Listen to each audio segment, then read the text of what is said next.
The morning sun cast long shadows across the military training grounds as Sarah Martinez adjusted her gear one final time. Her hands moved with practiced precision, checking each piece of equipment that would help maintain her cover. Today marked the beginning of the most important mission of her career, though none of the soldiers around her would ever suspect the truth. At 28, Sarah had already spent 8 years as one of the Navy's most elite SEALs. She had completed missions in hostile territories that most soldiers could only imagine in their worst nightmares. Her record was spotless, her skills unmatched, and her dedication absolute. But today, she wasn't Sarah Martinez, decorated SEAL officer. Today, she was just another new recruit, named Sam Martin, fresh out of basic training and nervous about fitting in. The deception had taken months to plan. Military intelligence had received troubling reports about a training facility that was supposed to be producing the next generation of elite soldiers. Instead, whispers suggested something far more sinister was happening behind the walls of Camp Thunder Ridge. Recruits were disappearing, training accidents were becoming suspiciously frequent, and several families had reported their children missing after being stationed there. The Pentagon needed someone on the inside, someone who could blend in seamlessly while gathering evidence.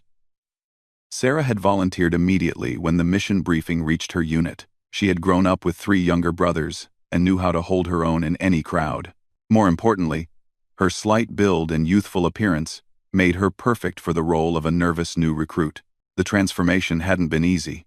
Sarah had to suppress years of advanced training, forcing herself to stumble through basic exercises that she could perform flawlessly in her sleep. She practiced looking confused during weapons demonstrations, asked simple questions about equipment she could disassemble and reassemble, blindfolded, and most challenging of all, she had to appear intimidated by situations that she had mastered years ago. Her cover identity was carefully constructed. Sam Martin came from a small town in Ohio, had joined the military to pay for college, and had barely scraped through basic training. On paper, Sam was unremarkable, forgettable, and exactly the type of recruit who might be overlooked if something terrible happened. As Sarah walked toward the main building of Camp Thunder Ridge, she observed everything with the trained eye of a professional, while maintaining the wide-eyed expression of someone seeing a real military facility for the first time. The base looked normal enough from the outside. Standard buildings, regulation equipment, and the usual bustle of military life. But something felt wrong, though she couldn't put her finger on what it was yet. "Fresh meat," called out a voice behind her. Sarah turned to see a group of 5 soldiers approaching, their expressions ranging from amused to hostile. The one in front, a tall man with sergeant stripes and a cruel smile, seemed to be their leader.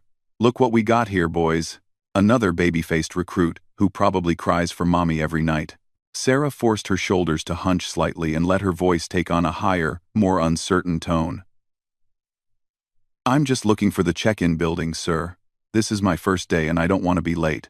The soldiers burst into laughter. The sergeant stepped closer, close enough that Sarah could smell the coffee on his breath and see the small scar above his left eyebrow. In her real life, she would have assessed him as a potential threat and calculated the exact moves needed to neutralize him if necessary. Instead, she took a small step backward and let her eyes dart nervously between the men. "First day, huh?" the sergeant continued, his voice dripping with mock sympathy. "Well, let me give you some free advice, kid. This isn't basic training anymore. This is the real deal. And if you can't handle it, you better pack up and go home before someone gets hurt." One of the other soldiers, a stocky man with arms covered in tattoos, chimed in. "Yeah. We had 3 recruits wash out just last week. Poor kids just couldn't handle the pressure. One of them even had a complete breakdown during a routine exercise." Sarah filed this information away while maintaining her nervous act. 3 recruits in 1 week seemed excessive, especially for soldiers who had already completed basic training. She needed to learn more about what had happened to them, and whether they had simply been discharged, or if something more sinister had occurred. "I can handle it, sir," she said, allowing a slight tremor to enter her voice. "I really want to serve my country and prove that I belong here." The sergeant laughed again, but this time there was no humor in it. "Prove you belong? Kid, you look like you'd have trouble opening a can of beans, let alone handling military operations. Tell you what, though. Since I'm feeling generous today, I'll give you a chance to show us what you're made of. Before Sarah could respond, the sergeant grabbed her by the arm and started pulling her toward a nearby building. The other soldiers fell in behind them, their boots echoing ominously on the concrete pathway. Sarah allowed herself to be led while mentally cataloging every detail of their route and the layout of the buildings they passed. They entered what appeared to be a training facility, though it was unlike any Sarah had seen before. The equipment was standard enough, but something about the atmosphere felt wrong. The lighting was too harsh. The walls were lined with motivational posters that seemed more like threats than encouragement. And there was an underlying tension that made her professional instincts scream warnings. "All right, Martin," the sergeant said, releasing her arm with enough force to make her stumble slightly. "Let's see how tough you really are. We're going to run you through a little initiation exercise. Nothing too fancy, just some basic obstacle course work and maybe a little sparring to see what you're made of." Sarah's mind raced as she evaluated the situation. This wasn't standard protocol for new recruits, and the enthusiasm of the soldiers suggested they were looking forward to something that had little to do with legitimate training. She needed to maintain her cover while gathering intelligence, but she also needed to be prepared to defend herself if things went too far. "Is this really necessary, sir?" she asked, trying to sound both confused and worried. "I was told to report to the main office for processing and orientation." "Oh, you'll get there eventually," said the tattooed soldier, his grin revealing teeth that had seen too much tobacco. "But first, we need to make sure you're really cut out for this place. Can't have weaklings dragging down the whole unit, you know?" The sergeant walked over to a wall lined with various pieces of equipment and selected what appeared to be a modified training vest. It was heavier than standard gear and seemed to have additional weights attached to it. "Put this on, recruit. Let's see how you handle a little extra load." Sarah slipped into the vest, immediately calculating its weight and how it would affect her movement. It was significantly heavier than necessary for basic training, probably designed to exhaust recruits quickly and make them more vulnerable to whatever came next. She let her knees buckle slightly under the weight and grabbed onto a nearby rail for support. "Too heavy for you already?" laughed another soldier. "Maybe you should have stayed home and let the real soldiers do their job." "I can do it, sir," Sarah said through gritted teeth, genuinely needing to adjust to the unexpected weight distribution. "Just give me a second to get used to it." The sergeant pointed toward an obstacle course that had been set up in the center of the room. It was more complex than anything typically used for new recruit training, with walls to climb, ropes to navigate, and obstacles that required significant upper body strength to overcome. More concerning were the modifications that made the course unnecessarily dangerous. Sharp edges that could cause serious injury, unstable platforms that could result in falls, and spacing that pushed the limits of what was physically possible. "You're going to run this course 3 times, the sergeant announced.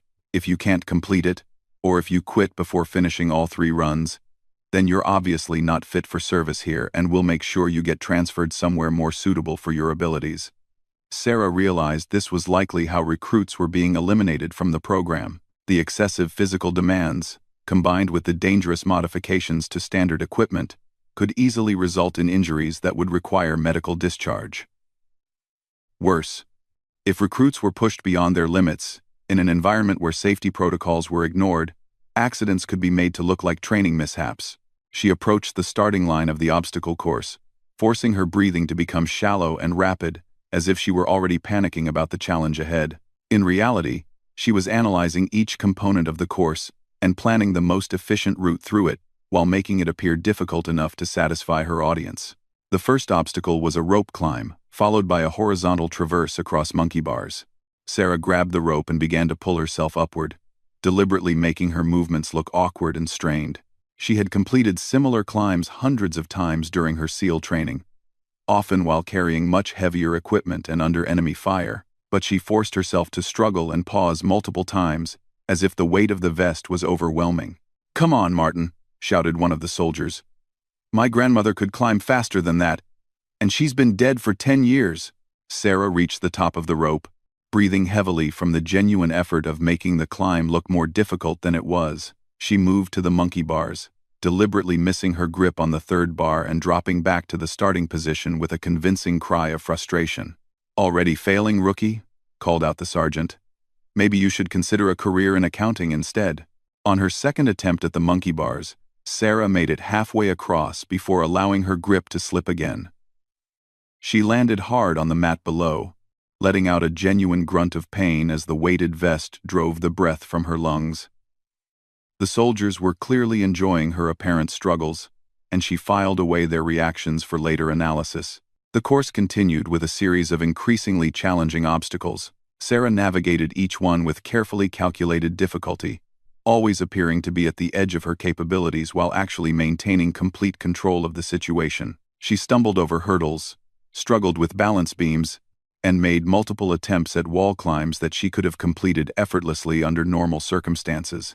By the time she finished the first run of the course, Sarah was genuinely tired from the effort of making everything look harder than it was, combined with the additional weight she was carrying. Sweat dripped from her forehead, her breathing was labored, and her muscles ached from the unusual strain of holding back her natural abilities. "One down, 2 to go," announced the sergeant with obvious satisfaction. "Think you can handle it, or are you ready to admit you don't belong here?" Sarah wiped sweat from her face with the back of her hand and looked up at him with what she hoped was determination mixed with exhaustion. "I can do it, sir. I won't quit." The second run of the course was more challenging, not because the obstacles had changed, but because Sarah's muscles were genuinely fatigued from the unnatural movement patterns she was forcing herself to maintain. She pushed through each obstacle with grim determination, allowing herself to fail at certain points, where it would look natural, while ensuring she never failed so completely that the exercise would be terminated. During the second rope climb, one of the soldiers moved closer to the base of the rope and began shaking it while she was halfway up. The unexpected movement nearly caused her to lose her grip for real, and she had to call on her actual training to maintain her hold while making it look like pure luck had saved her from falling. "Having trouble, recruit?" called out the soldier below. "Maybe you need some help concentrating." Sarah completed the second run with what appeared to be her last reserves of energy. She collapsed on the mat at the finish line, breathing heavily and letting her entire body shake with apparent exhaustion. In reality, she was using the time to observe the soldiers more carefully and listen to their conversations when they thought she wasn't paying attention. "She's tougher than she looks," she heard one of them say quietly to another. "Most of them quit after the first run." "Don't worry," replied his companion. "The third run usually does the trick, especially with the modifications we make during the break." Sarah's attention sharpened immediately. Modifications during the break suggested that the course was being made even more dangerous for the final run. She needed to be prepared for whatever they had planned while maintaining her cover and gathering evidence of their activities. As she lay on the mat pretending to recover, Sarah began to understand the true scope of what was happening at Camp Thunder Ridge. This wasn't just a training facility with poor safety standards. This was a systematic program designed to eliminate recruits through what could later be reported as training accidents or voluntary withdrawals. The question was why, and who was ultimately responsible for ordering these activities. The sergeant walked over to where she was lying and looked down at her with an expression that mixed amusement with something much darker. "Ready for round 3, Martin? Because this is where things get really interesting." Sarah pushed herself up from the mat, every movement carefully calculated to show exhaustion while keeping her senses sharp for whatever was coming next. During the break, she had watched the soldiers make adjustments to several obstacles on the course. Rope tensions had been altered, safety mats had been moved, and she noticed fresh grease on several handholds that would make gripping nearly impossible for most recruits. The modifications were subtle but deadly. What had started as an unnecessarily difficult training course had been transformed into something that could easily result in serious injury or death. Sarah realized she was witnessing the method by which recruits were being eliminated from the program, and possibly from life itself. "Feeling ready, Martin?" the sergeant asked, his voice carrying a tone that suggested he already knew what the outcome would be. "This final run is what separates the real soldiers from the pretenders. We've made a few adjustments to help you reach your full potential." Sarah nodded weakly, allowing her hands to tremble slightly as she approached the starting line. Behind her facade of nervous determination, Her mind was working at full capacity, analyzing each modified obstacle and planning how to navigate the dangers while maintaining her cover. The first obstacle was the rope climb. But now the rope hung differently. The tension had been reduced, making it more likely to sway unpredictably. And the surface had been treated with something that made it slippery. For an exhausted recruit with limited upper body strength, this would be nearly impossible to complete safely. Sarah began her climb, immediately feeling the difference in the rope's behavior. She allowed herself to slip several times, each recovery looking more desperate than the last. As she climbed higher, she could hear the soldiers below making bets on whether she would fall before reaching the top. $20 says she doesn't make it past halfway, one of them called out. You're on, replied another. But I give her 30 seconds before she hits the mat. Sarah reached the halfway point and paused, hanging from the rope and breathing heavily. Below her, she could see the soldiers watching intently, their expressions ranging from anticipation to something that looked almost hungry. This wasn't about training anymore. They were watching a spectacle, waiting for her to fail in a way that would provide them with entertainment. She continued climbing, fighting against the modified rope's tendency to twist and sway. Near the top, her hand encountered a section that had been deliberately frayed. Sharp fibers bit into her palm, and she had to suppress a wince of real pain while making her struggle look like simple exhaustion. The descent was even more treacherous than the climb. The rope's reduced tension made it impossible to control her rate of descent using normal techniques. Sarah had to call on her advanced training to find alternative ways to slow her progress while making it appear that she was barely maintaining control through pure determination. When her feet finally touched the ground, several of the soldiers looked disappointed that she had survived the first obstacle. The sergeant's expression had grown noticeably darker, and Sarah realized that her unexpected success was not what they had been hoping for. Lucky break, rookie, he said, though his tone suggested he didn't believe in luck. Let's see how you handle the rest of it. The next series of obstacles had been modified in ways that were less obvious, but equally dangerous. Balance beams that had been stable during her previous runs now wobbled unpredictably. Wall climbing holds that had been secure were now loose, ready to give way under pressure. Even the safety mats had been repositioned so that they no longer provided adequate protection for falls.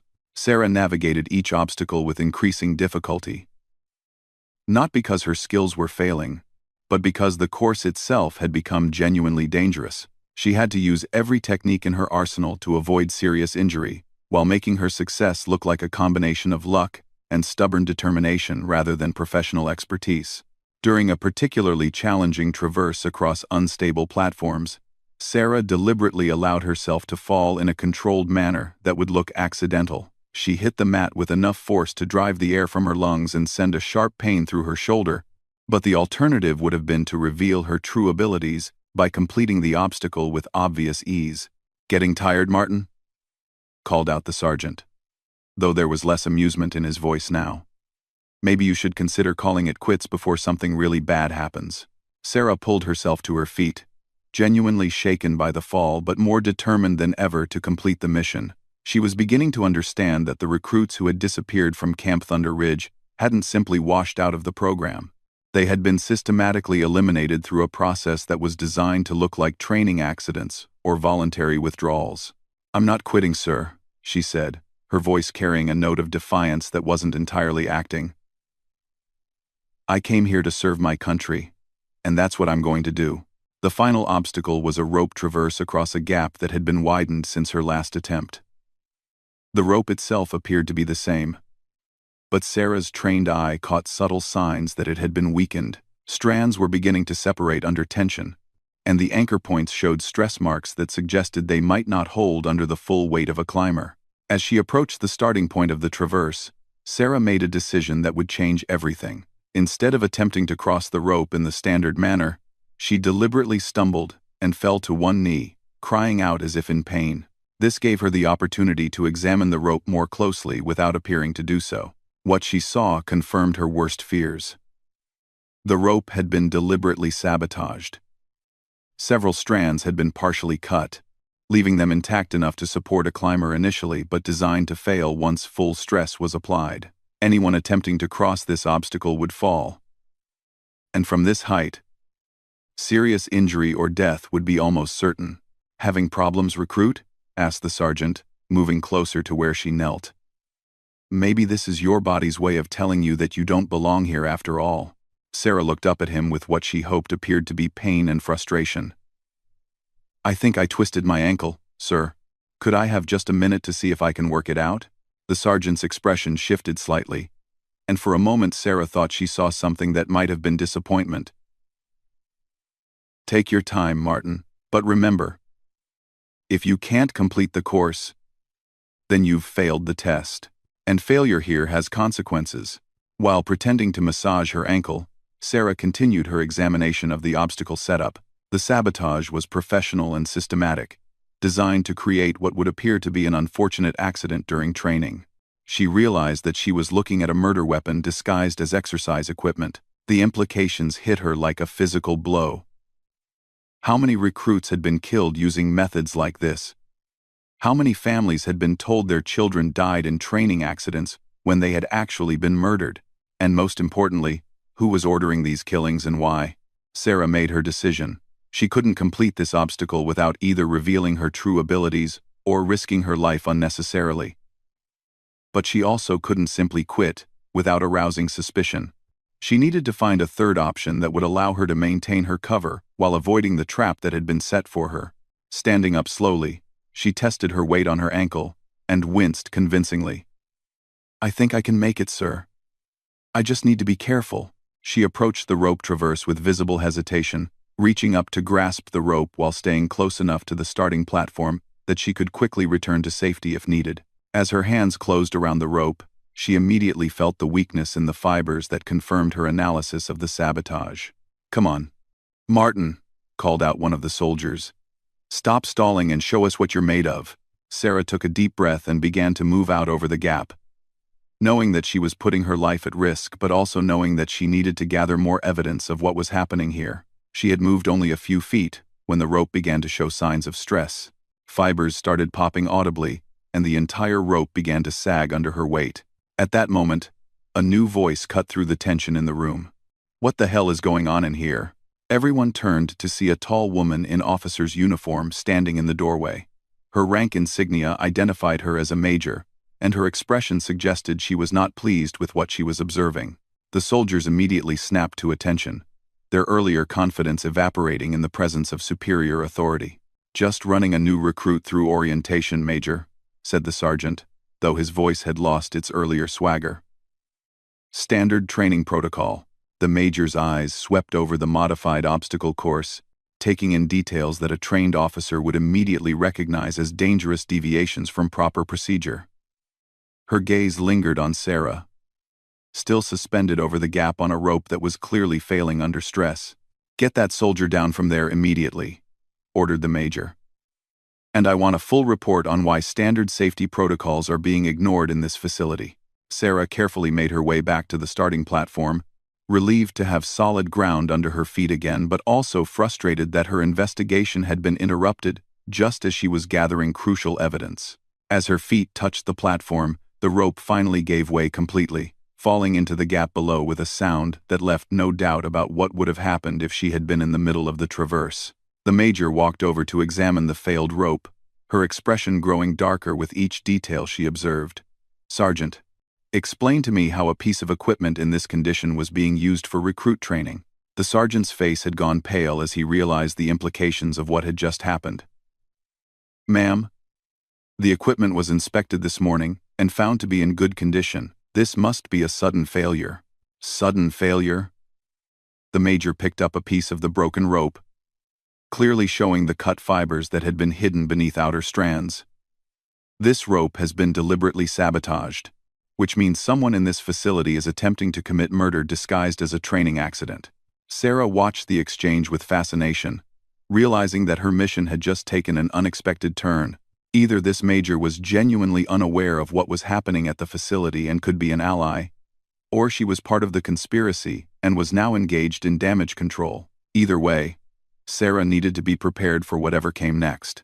The major turned to address Sarah directly. Soldier, are you injured? Do you need medical attention? No, ma'am, Sarah replied. maintaining her cover identity while trying to assess the Major's true motivations.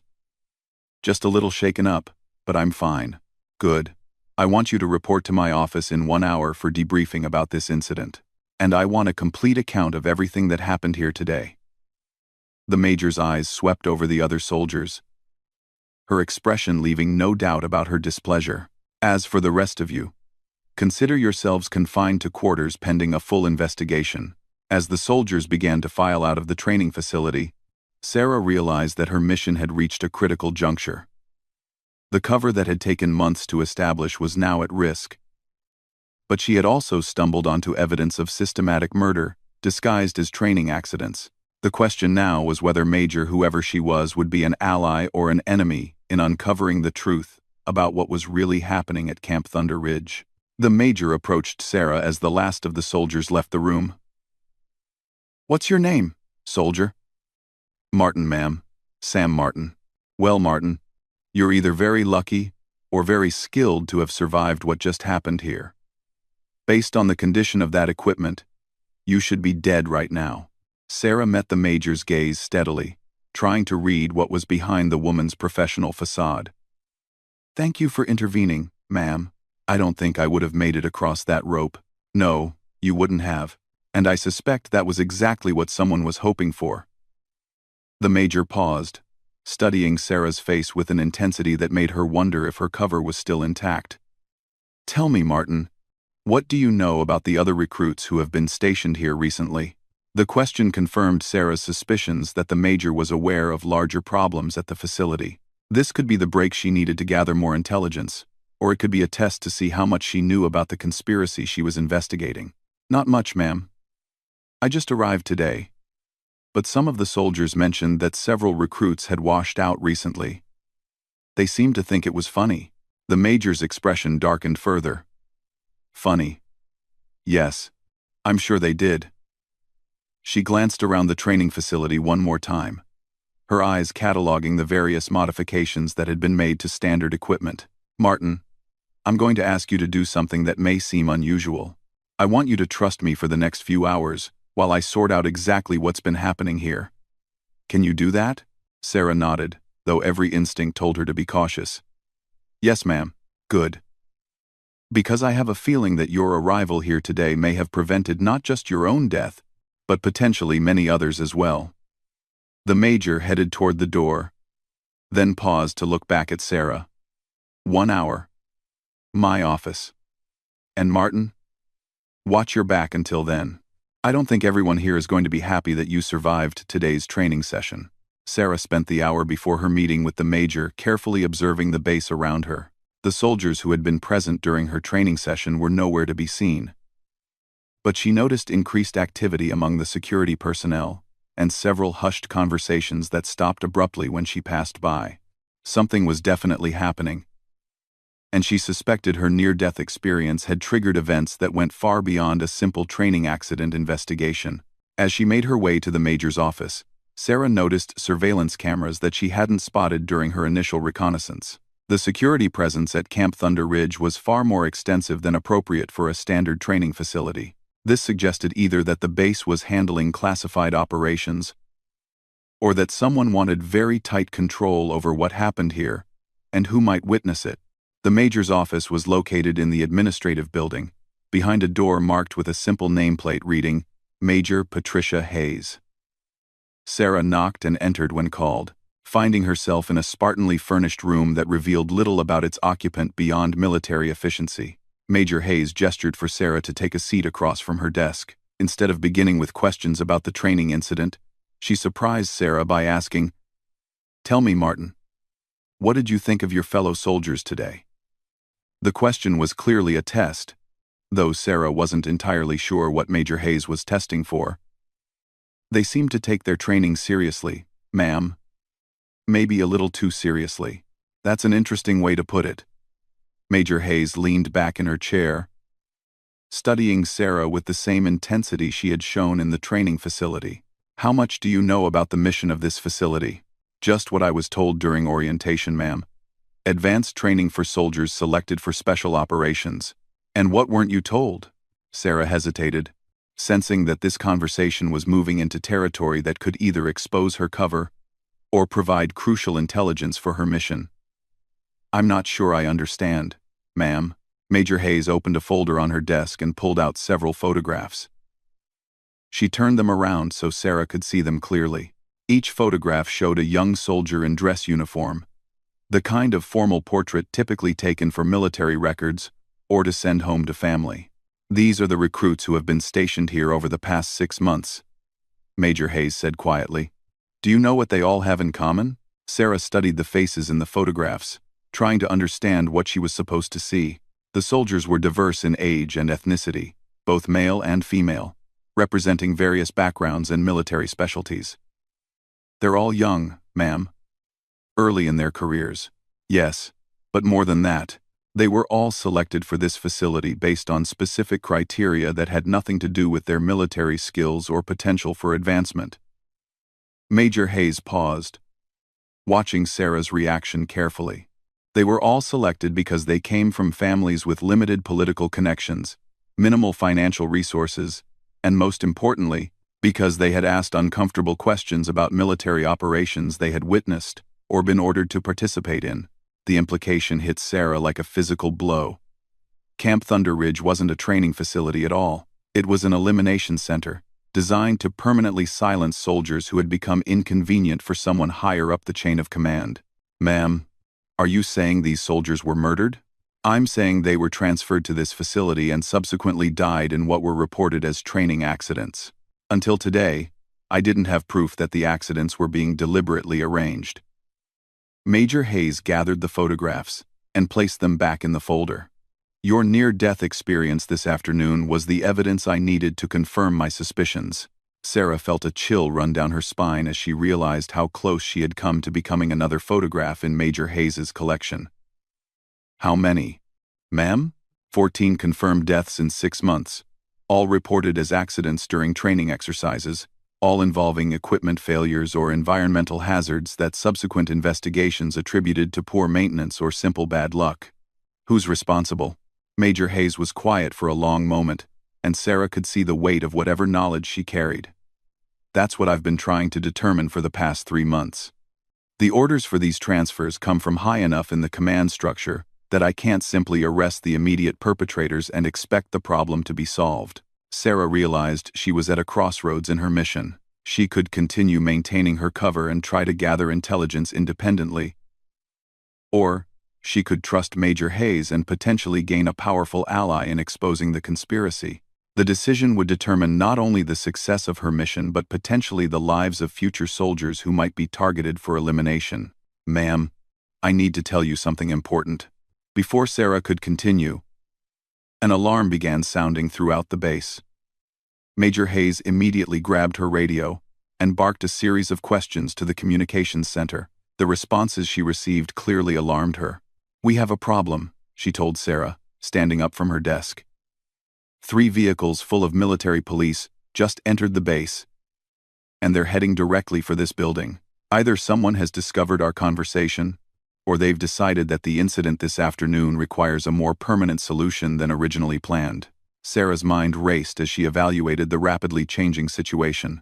If the arrival of military police was related to her investigation, it meant that her cover had been compromised, and that someone with significant authority was moving to shut down any inquiry into the activities at Camp Thunder Ridge. "Ma'am, I think it's time I told you who I really am." Major Hayes turned to stare at her, clearly sensing that whatever Sarah was about to reveal would change everything. "Go ahead, Martin, or whoever you really are." "Lieutenant Sarah Martinez, Navy SEALs. I'm here on an undercover investigation into reports of missing recruits and suspicious training accidents." For a moment, Major Hayes said nothing, processing this revelation and its implications. Then she moved quickly to her desk, pulled out a secure phone, and began dialing a number from memory. "This is Hayes. Authorization code, Delta 77 Alpha. I need immediate extraction for a naval intelligence operative and myself. Location Camp Thunder Ridge. We have confirmation of the elimination protocol and immediate threats incoming." She listened to the response, then continued, "Negative. Standard extraction won't work. We need full tactical support. These people have been killing soldiers for months, and they're not going to let us walk away with evidence." As Major Hayes completed her call, Sarah could hear vehicles stopping outside the building and the sound of armed personnel taking positions around the perimeter. Whatever was about to happen, they were running out of time to escape or defend themselves. "How much evidence do you have?" Sarah asked, moving to the window to assess their tactical situation. "Enough to bring down at least a dozen people in the command structure, possibly including someone at the Pentagon level. But only if we can get it to the right people without being stopped by the wrong ones." Sarah evaluated their position with professional efficiency. The building offered limited defensive options, but she had noticed during her earlier reconnaissance that it connected to an underground tunnel system used for utilities and communications. If they could reach those tunnels before the incoming forces secured the building, they might be able to evade capture long enough for the extraction team to reach them. "Major, do you know about the tunnel access in the basement of this building?" Hayes looked surprised. "How did you know about that?" "Professional habit. I always map escape routes when I'm in potentially hostile territory." Sarah moved away from the window as she spotted armed figures positioning themselves with clear fields of fire. "We need to move now, before they complete their perimeter." Major Hayes grabbed the folder of evidence and a laptop computer from her desk, then led Sarah toward a door she hadn't noticed earlier. Behind it was a stairway that led down to the building's basement level, where the building's mechanical systems were housed. As they descended, Sarah could hear the sound of the main entrance to the building being breached. Voices echoed from above, coordinating a systematic search of the facility. Professional soldiers conducting a military operation, not law enforcement making arrests. "This isn't about justice," Sarah realized aloud. "This is about silencing witnesses, which is why I've been so careful about who I trusted with my suspicions," Major Hayes replied, leading her through the basement toward a maintenance access that connected to the tunnel system. "Half the command structure here is compromised, and I wasn't sure how high up the conspiracy reached." They entered the tunnel system just as the sounds of the search reached the basement above them. Sarah's SEAL training kicked in automatically as she evaluated their route options and potential defensive positions. The tunnels were well maintained and offered multiple paths across the base, but they would also be obvious escape routes that any competent search team would cover. "Where's the extraction point?" she asked Major Hayes as they moved through the tunnels. 2 miles north of the base, at a communications facility that's supposed to be abandoned. My contact said they would have people there within 30 minutes of my call." Sarah checked her watch. They had been moving for about 10 minutes, which meant they needed to cover 2 miles of potentially hostile territory in 20 minutes, while avoiding capture by forces that knew the base layout better than they did. As they reached a junction in the tunnel system, Sarah heard something that made her grab Major Hayes and pull her into the shadows. Voices were echoing from one of the connecting passages, getting closer rapidly. "They're in the tunnels," she whispered. "Multiple contacts, moving systematically." Major Hayes nodded grimly. "There's another way out, but it's riskier. Emergency exit that comes up near the perimeter fence. But if they have the base surrounded, we might be walking into an ambush.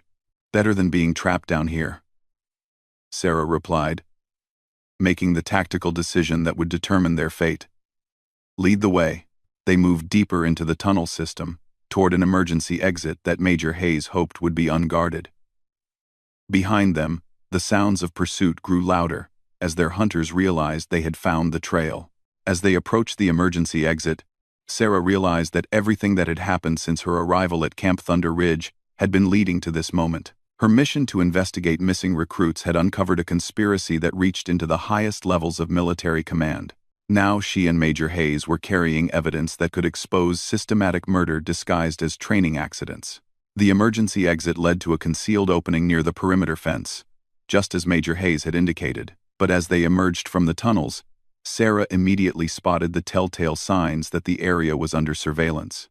Movement in the tree line, unnatural shadows that suggested positioned personnel, and most tellingly, the absence of normal base security in an area that should have been heavily patrolled. "It's a trap," she told Major Hayes. "They knew we'd come this way." Before Major Hayes could respond, spotlights blazed to life around them, illuminating their position and destroying any chance of concealment. Armed figures emerged from positions throughout the area, weapons trained on them with professional precision. "Lieutenant Martinez," called a voice from behind one of the spotlights. "Or should I call you Sam Martin? You can drop the act now. We know exactly who you are and why you're here." Sarah raised her hands slowly, but her mind was still working at full capacity, evaluating options and looking for any advantage that might allow them to escape, or at least ensure that the evidence Major Hayes carried would reach the right people. "The question," continued the voice, "is whether you're going to cooperate with the necessary cleanup of this situation, or whether you're going to force us to add 2 more training accidents to our records." That was when Sarah made the decision that would define not only her own fate, but the future of every soldier who might otherwise become a target of the conspiracy she had uncovered. Instead of surrendering, she did what her SEAL training had prepared her to do in impossible situations. She fought back. "Major Hayes," she called out clearly, "remember what I told you about who I really am, and remember that SEALs never surrender." Then Sarah Martinez, decorated Navy SEAL, dropped her disguise forever and showed everyone present exactly what 8 years of elite military training could accomplish when survival was on the line.